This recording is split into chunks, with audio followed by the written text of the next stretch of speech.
You see, you go to the top that are in 2 rows, and you pull it,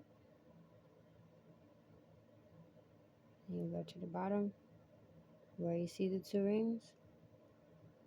You basically are looking to connect the rings back to one another. And this is just me sewing without it flipped, which I actually find can be easier, but this is because the toe didn't have as much damage as the heel. Sorry about that.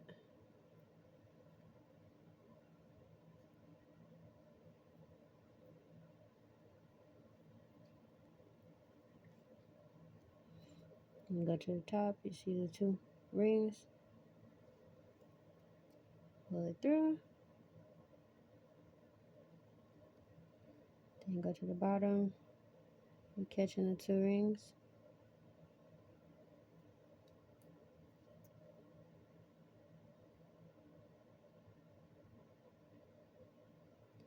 and the top it's a little frayed, so I'm going to go a little higher, and you can see I went through the rings.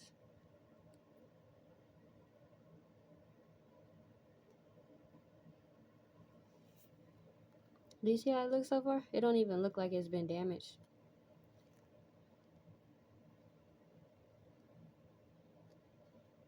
Beautiful.